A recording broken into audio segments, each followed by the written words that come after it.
Let me tell you something wild. One of the most powerful men in South Africa's history didn't finish school, spent a decade in prison, got fired for corruption, and still became president. And not just any president. We are talking about a guy who literally had billionaires allegedly picking ministers for him, built a fire pool with taxpayer money, and somehow danced and sang his way into millions of hearts. You'd think this is fiction, but nah, this is the real story of Jacob Zuma. It's messy, it's unbelievable at times, and it changed the course of the country. Whether you loved him or couldn't stand him, you felt him. His rise, inspiring, his fall, explosive, and in between, just pure chaos, politics, and power. In this video, we are going all the way in, from his days in exile to the drama of state capture. The government must end corruption. The government must end state capture. To how one man's arrest sparked the deadliest riots in democratic South Africa. So yeah, buckle up, because once you start this story, you're not gonna wanna pause.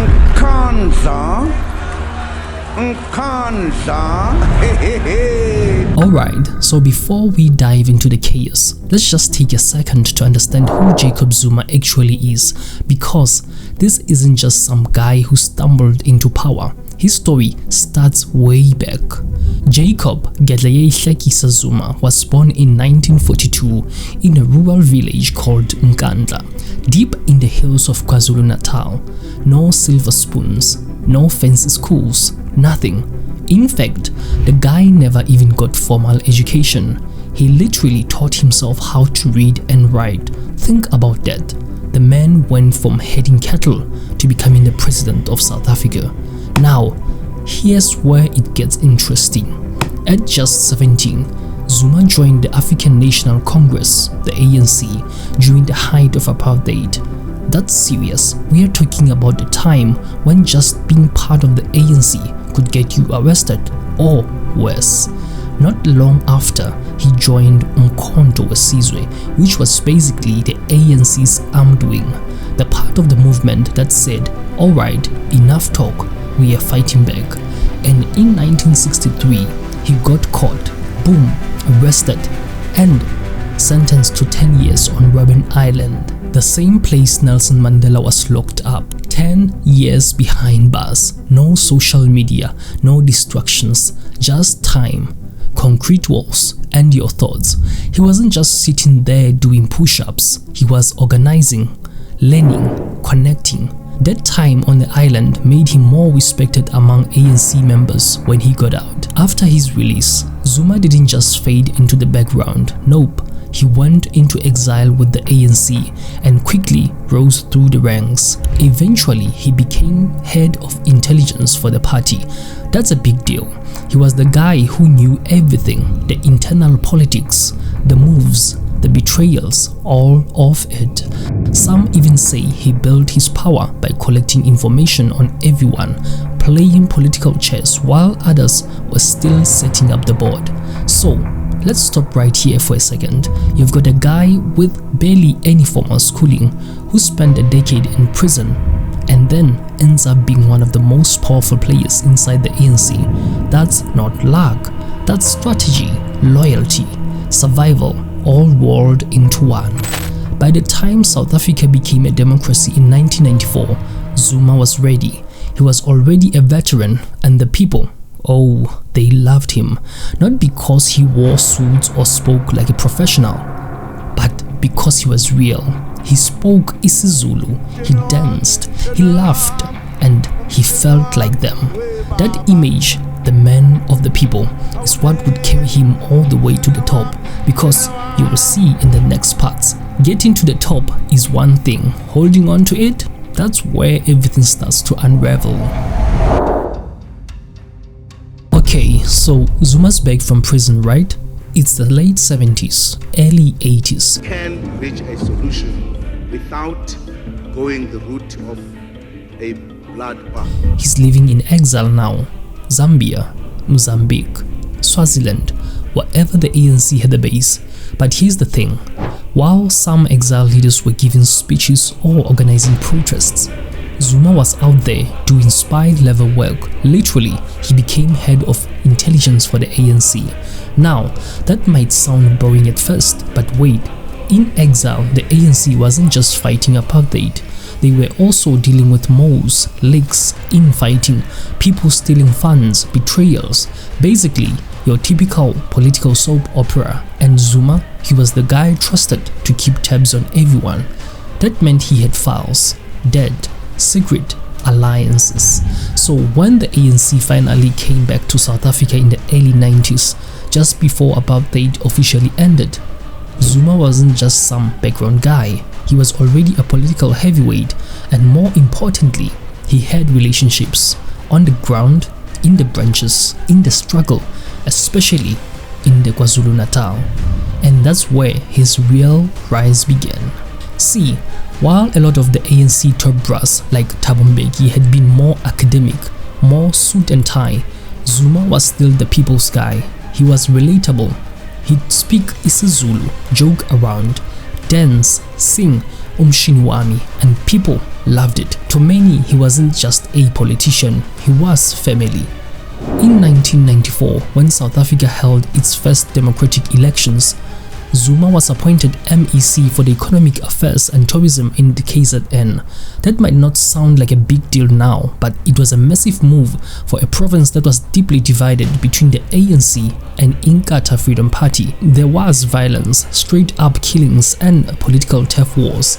Zuma played a major role in calming things down and building ANC support in a region that wasn't fully sold onto the party yet. Fast forward to the late 1990s, and Zuma becomes Deputy Secretary General of the ANC. That's second in command of day-to-day party operations.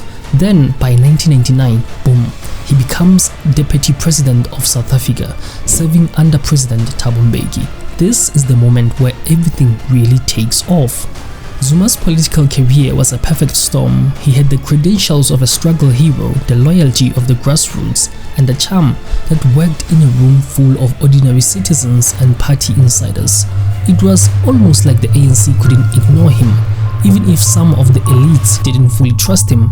But remember, with every political climb, there's always that moment where ambition meets controversy, and for Zuma, that moment was coming fast.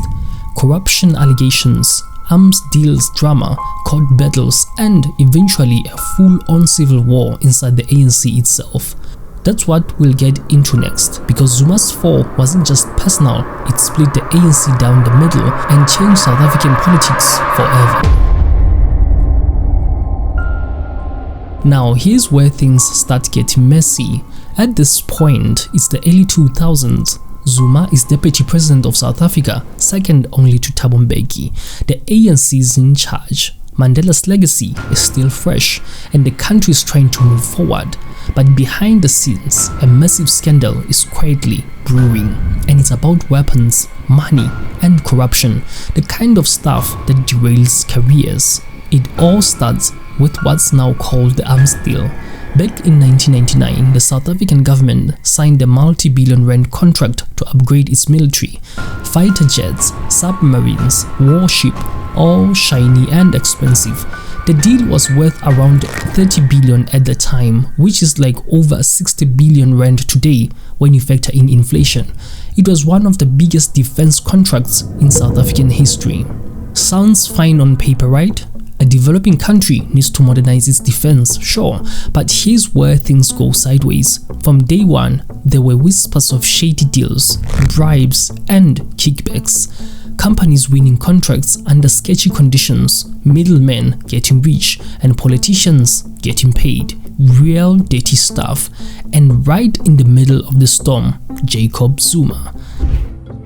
I'm saying I'm not a crook. I've never been a crook. I'll never be a crook.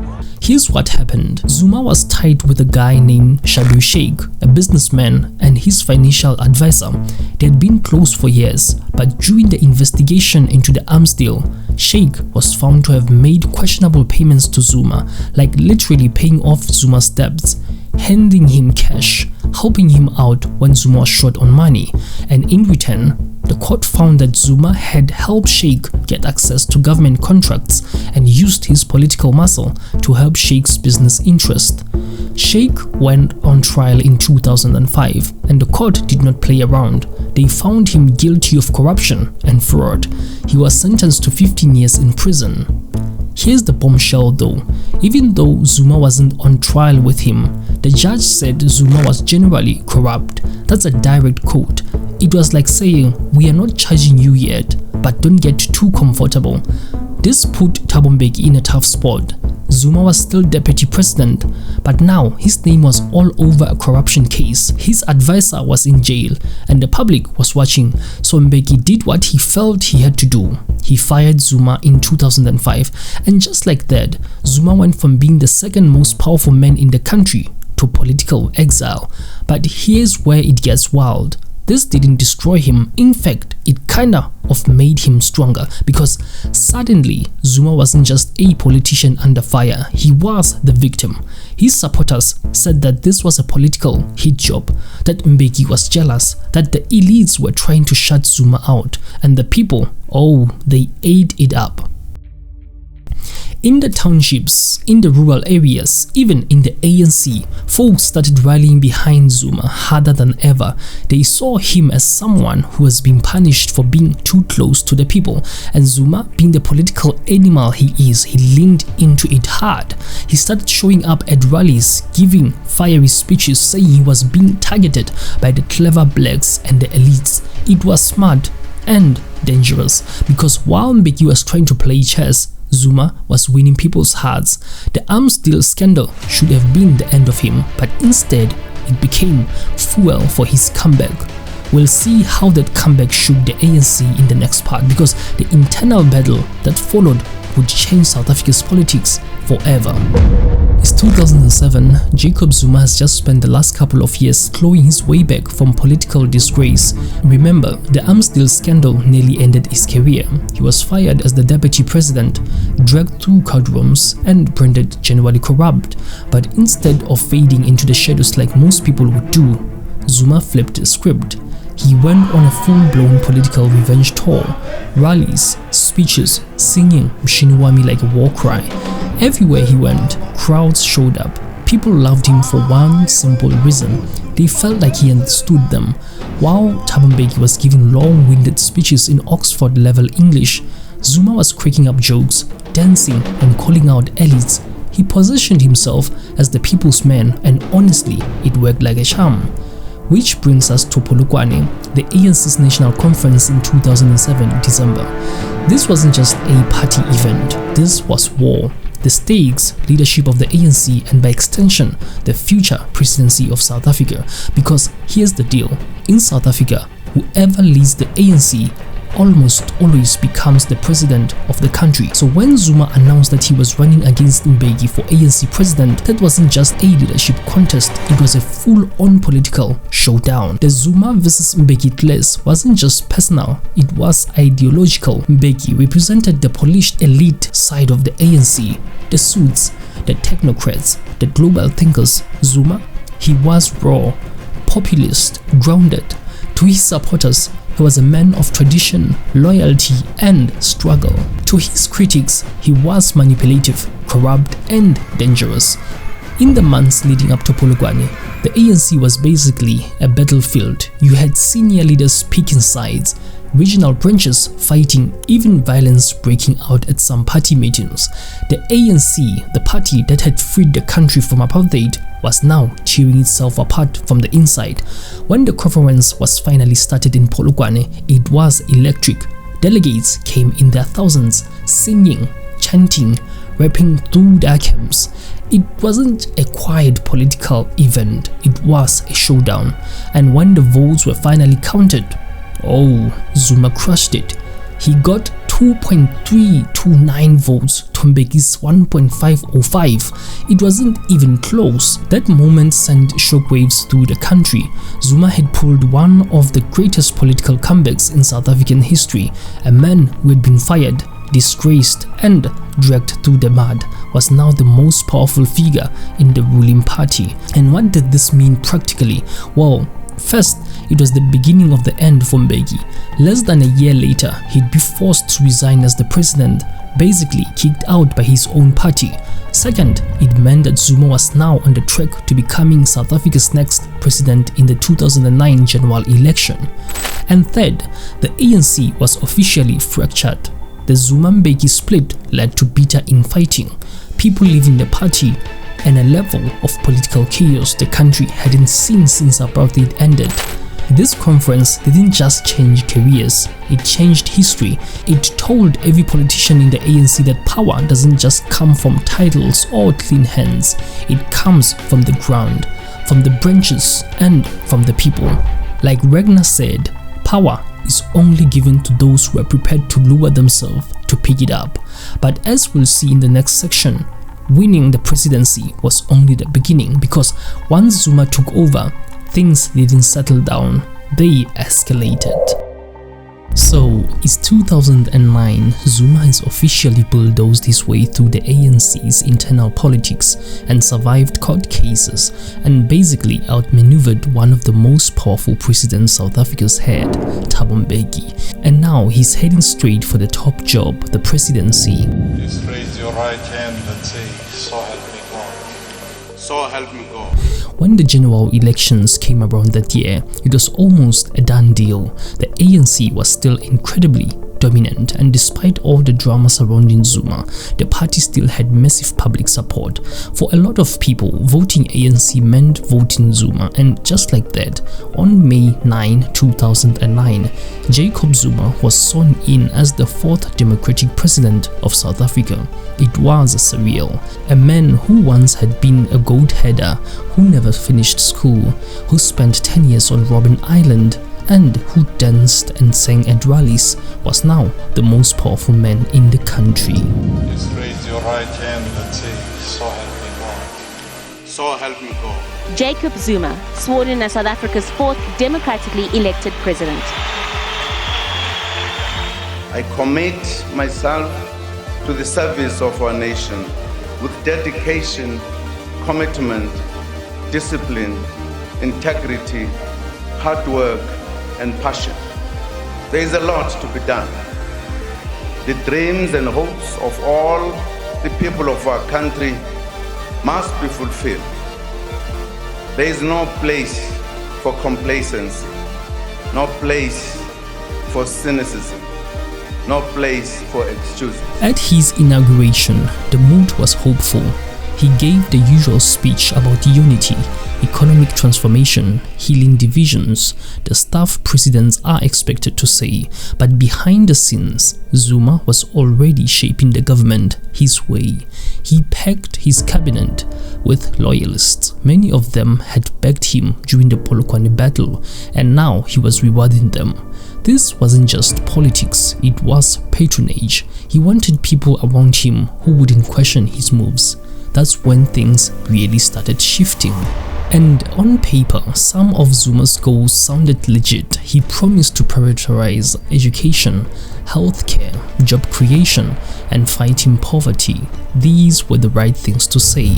South Africa needed economic transformation, but as time went on, the focus seemed less about policy and more about power. One of the earliest red flags, his relationship with the Gupta family.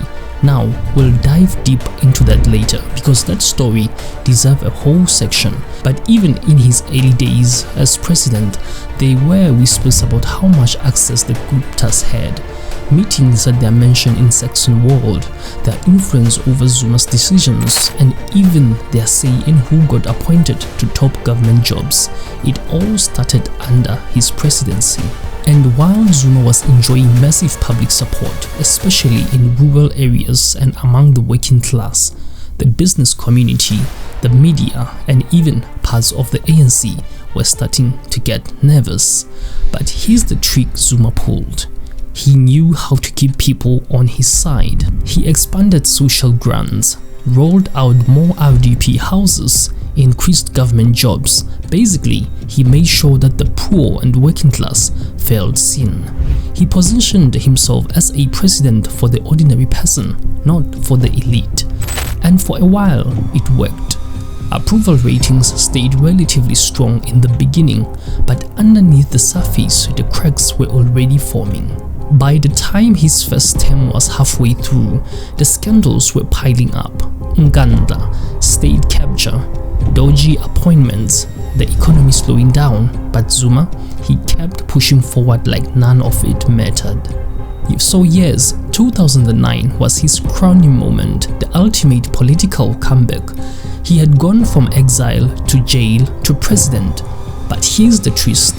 Sometimes reaching the top doesn't mean the story ends. Sometimes it's where the real chaos begins.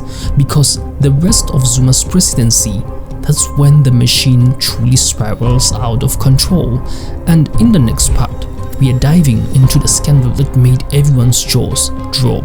Nkandla. Some people who could not pronounce Nkandla, they've now learned Nkandla, Nkandla, Nkandla. Now, if you have been following all along, you know that Zuma's presidency wasn't just marked by policy shifts and economic plans. There was a darker side, one that involved powerful connections and shady dealings, and the most infamous of these connections, the Gupta family. The Guptas were a family of Indian descent who had made their fortune in South Africa. Originally, they were just business people, starting off with a small computer company. But by the time Zuma became president, they had their fingers in everything: mining, media, government contracts, even luxury homes. And here's where things gets messy. During Zuma's time in power, it became clear that the Gupta family had unprecedented level of influence over the government affairs, and we are talking influence that goes way beyond what is considered normal or even legal. The term that came to define this whole situation? State capture. State capture refers to when private individuals, or rather companies, in this case, the Guptas, use their influence over government officials to shape policy, win government contracts, and basically capture the state's resources for their own benefit. It's a massive breach of public trust. And it was happening right under the noses of the South African people. Now, Zuma's connection to the Guptas wasn't just casual, it was tied. Zuma's son, Duduzane Zuma, was very close to the Guptas. In fact, he was a business partner with them and was even involved in some of their ventures. This raised serious concerns about the conflicts of interest and corruption. But here's where it goes from eyebrow-raising to jaw-dropping. The Guptas weren't just making deals, they were dictating who got appointed to high-ranking positions in government. Think about that for a second. The Guptas, a private family, were allegedly behind the appointment of ministers, state officials, and even heads of state-owned companies like Eskom and Transnet. They were reportedly so powerful that they could pick and choose who would run the country's key institutions. One of the most famous examples, the 9-hour plane landing scandal. In 2013, a Gupta family jet landed at an airport in Waterkloof, a military airbase near Pretoria, without permission. And get this, the plane was carrying several members of the Gupta family and their guests, and the whole thing was done at the request of none other than Duduzane Zuma, Jacob Zuma's son. This wasn't a regular airbase or business flight. This was a military base, and yet they got access. Why? Because Gupta had their hands so deep in the government that they could bypass any security measures they wanted. Then there's the infamous Nkandla scandal, where Zuma used state funds to upgrade his personal residence. But that's just the tip of an iceberg. The real scandal was the level of access and the influence the Guptas had over government decisions. It was like they were running the show, with Gupta as their figurehead. The Gupta family wasn't just getting rich off deals, they were shaping the direction of the country's politics and policies. And then in 2016, the hashtag GuptaLeaks happened. Hundreds of thousands of emails were released to the public, exposing an intricate web of corrupt dealings. These emails revealed how deeply the Guptas were involved in everything from mineral rights deals to government tenders, to their manipulation of appointments at state-owned enterprises. The Gupta family was running rings around the government, pulling strings and using their influence to ensure that the people they wanted in power got there. What made this situation even more shocking was that it wasn't just the Guptas pulling the strings. Zuma, as president, was allegedly right there with them. His administration, his cabinet, many of his closest allies were involved in this web of corruption and state capture. By this point, the country was in full crisis mode. The public was furious. The opposition parties, civil society, the media, everyone was pointing fingers. The government must end corruption. The government must end state capture. Calling out the government for letting this happen. The term state capture became a rallying cry for protests, and a hashtag Zuma must fall trended across South Africa. The state capture scandal was so big that in 2018, the Zondo Commission was set up to investigate the allegations. This commission, led by Deputy Chief Justice Raymond Zondo, looked into how the Guptas had allegedly captured key state entities and how ranking officials, including Zuma himself, had been complicit. So what does the Gupta's family influence tell us about Zuma's presidency? It shows us a system of power where public service took a backseat to personal gain. It's a story of how private interests, in this case a powerful family, can take over a country's institutions when the government's leaders look the other way. It's about the complete breakdown of the state's responsibility to its people, and as we'll see in the next section, the aftermath of the Gupta scandal would define the final years of Zuma's presidency, because when you have an entire country demanding answers, the cracks in the leadership start to show very fast. Alright, let's talk about Nkandla, a word that's practically synonymous with corruption, scandal, and frankly, bad governance in South Africa. If you want to understand what ultimately broke Zuma's political credibility, look no further than Nkandla. It's a tale of luxury, abuse of power, and a complete disregard for public money. So here's the story. In 2009, when Zuma became president, he moved into Nkandla, a sprawling private estate in KwaZulu-Natal, which was originally a simple rural homestead. But by the time Zuma was done with it, Nkandla had been transformed into something straight out of a rich man's dream. The property got everything: a helipad, an amphitheater, a swimming pool, and even a fire pool that was supposed to be for security purposes. But here's the twist: all of this was funded by the South African government. How much did it cost? Well, the total bill for upgrades to Nkandla ended up at around 246 million rand, roughly $15 million. That's no small change. In fact, it's a huge amount, especially when you consider that Nkandla wasn't just a public space, it was Zuma's private home. And this wasn't a renovation for just a few security upgrades, this was a lavish transformation. Let's break down what was included in this massive budget. A fire pool, which according to the government was necessary for Zuma's security, but let's be real, it looked more like a luxury swimming pool than a legitimate fire safety measure. It became the symbol of how deeply Zuma misused taxpayer money. A private road. Zuma got a brand new road built to access the property. Apparently, this was also for security, but it also raised a lot of eyebrows when you saw the size of it. A new cattle kraal. Yes, Zuma got an upgraded cattle enclosure, something that seemed completely unnecessary for a man who was already the president. A helipad, an area where Zuma could land a helicopter. While security might justify this, it just looked like a little too much luxury for a government building. Now, the real kicker here is that this wasn't just a "let's spruce up this place" scenario. The South African government spent public funds on these upgrades, claiming it was for Zuma's protection. It sparked immediate outrage because taxpayers were footing the bill for what many saw as extravagant, unnecessary features. The fact that Zuma was president didn't give him the right to turn his house into a mansion at the expense of the state. But here's where things get even worse. In 2014, the public protector, that's like an ombudsman in South Africa, released a report about Nkandla. The report, titled "Secure in Comfort," revealed that Zuma had been improperly benefited from the upgrades. It wasn't just that the public had paid out for the renovations, the upgrades were illegal. The public protector Thuli Madonsela recommended that Zuma repay a portion of the money.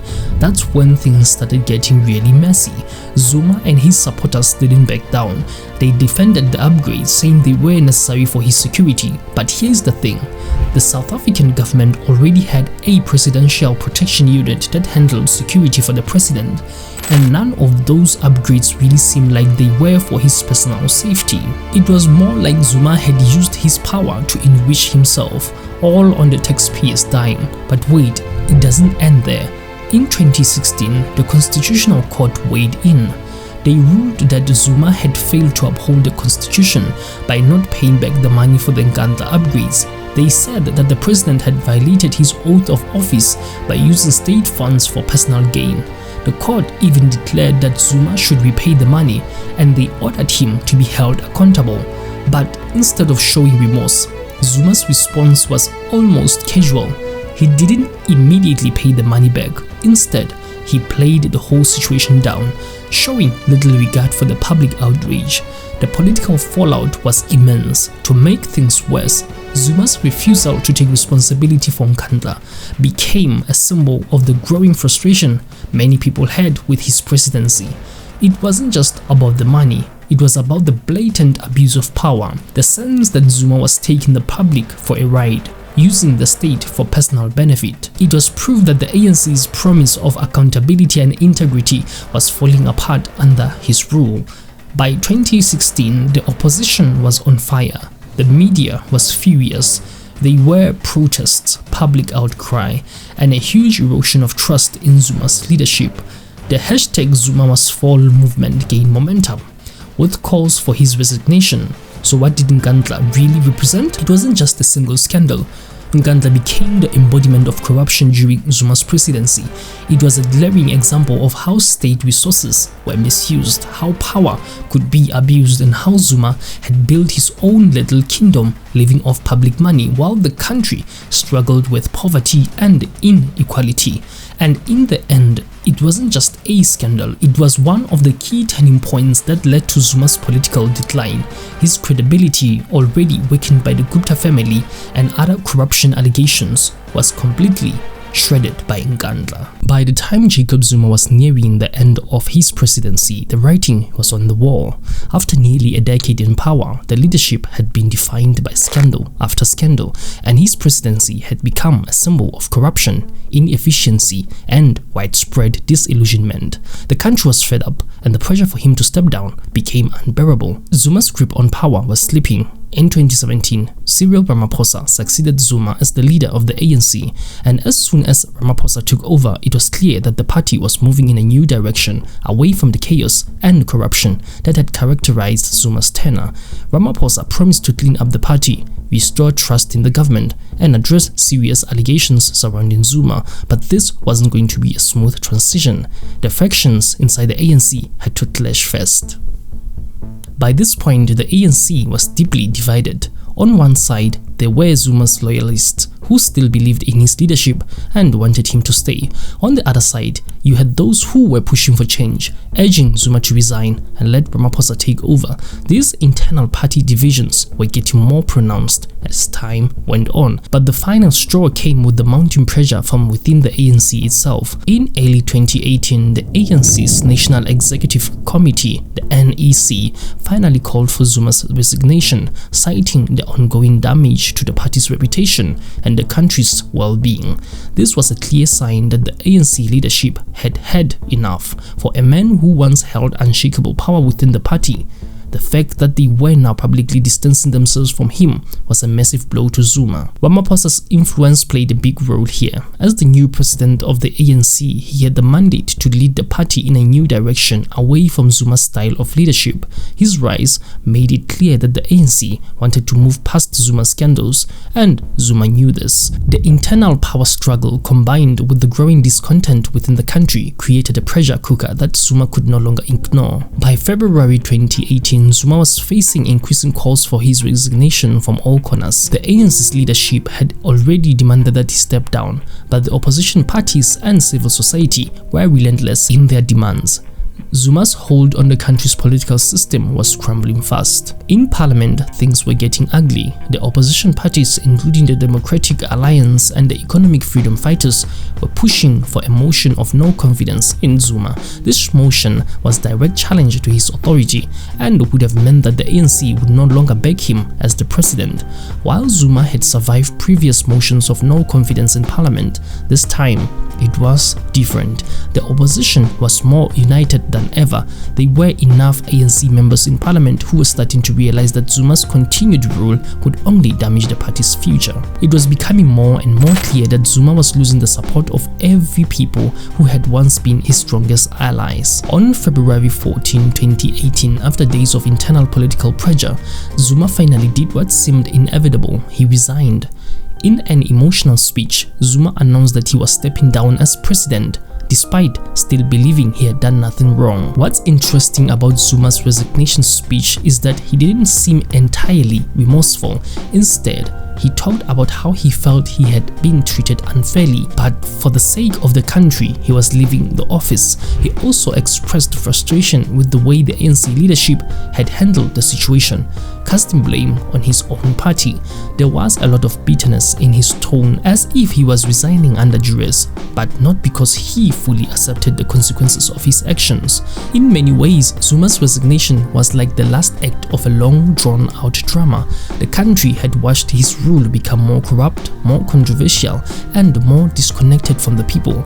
By the time he left office, Zuma was not just a president under siege, he was a man whose leadership had imploded. His exit didn't come from a place of personal reflection, but from a realization that the pressure was too much to ignore. Zuma's resignation didn't mean that the scandals were over though. In fact, they only intensified after he left the office.